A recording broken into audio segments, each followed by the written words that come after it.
Je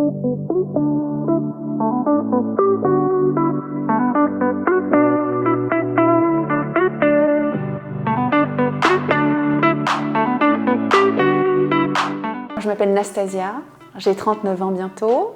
J'ai ouvert Pilates Thérapie il y a juste 7 mois. Pilates Thérapie, c'est un espace de bien-être, un lieu de vie. Donc on propose du Pilates sur machine, du Pilates sur tapis, de la gyrotonique et de la gyrokinésie. Une pratique un peu plus confidentielle, un peu plus intime, qui est basée sur le mouvement toujours, un petit peu à la croisée de la danse, du tai chi et de la natation, aussi un peu de yoga. Et on propose aussi des soins. Alors mon premier conseil, ce serait de bien s'entourer. De bien s'entourer parce que l'aventure de l'entrepreneuriat, c'est une aventure un peu solitaire, surtout si on se lance sans associé.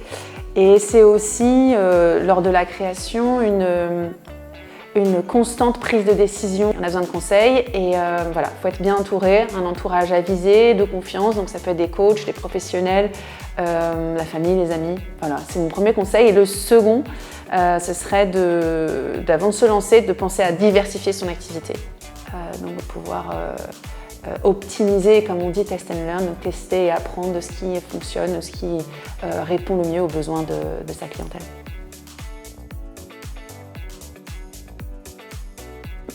C'est déjà d'être prise au sérieux. Je me souviens, j'ai eu une vie avant l'entrepreneuriat. J'étais salariée dans des grands groupes pendant 15 ans. J'étais directrice de mon service et même en tant que directrice de mon service, parfois je rentrais en réunion avec des banquiers, des clients qui étaient des banques. Eh bien, on regardait mon équipe qui était masculine, on ne regardait pas moi. Donc, le vrai succès en tant que femme entrepreneur, c'est voilà, de ne pas laisser le choix aux gens.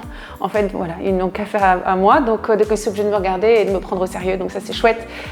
Après, en tant qu'entrepreneur, sans parler de femmes, c'est vraiment de gagner la confiance de mes élèves, parce que bon, je les appelle clientes là, parce qu'on parle d'un business, mais au sein du studio, ce sont mes élèves plus que mes clientes, et c'est de fidéliser, ça c'est vraiment génial.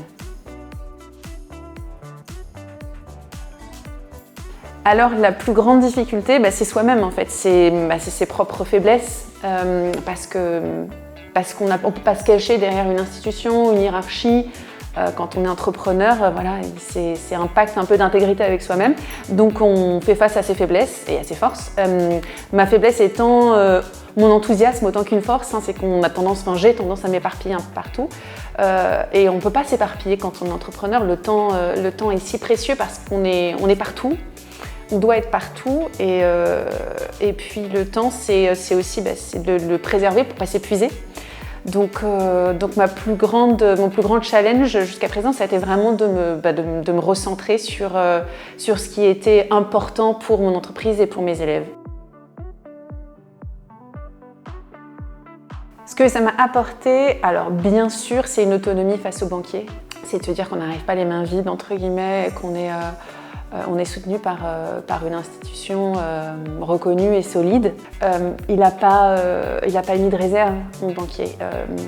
Il a regardé mon business plan et quand je lui ai dit que j'étais accompagnée par Initiactive, par la garantie Égalité Femmes, il n'a rien demandé d'autre en fait. C'était hyper rapide, le rendez-vous avec la banque. C'était une formalité. Ce qui a été long, c'est tout le reste, c'est des démarches administratives et juridiques et la recherche du lieu. Mais c'était un sésame en fait, avec la banque, vraiment. Et puis aussi un soutien moral, parce que malgré tout, c'est pas juste un soutien vis-à-vis du banquier, c'est de se dire ok, je suis en France et en France, on a des structures qui sont là à toute étape du projet, et donc ça c'est chouette.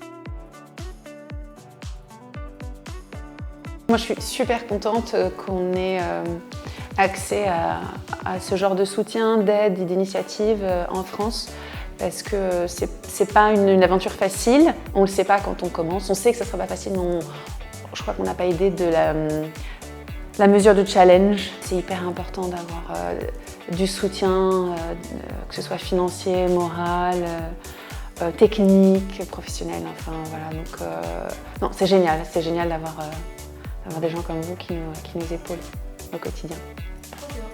Merci beaucoup. Merci.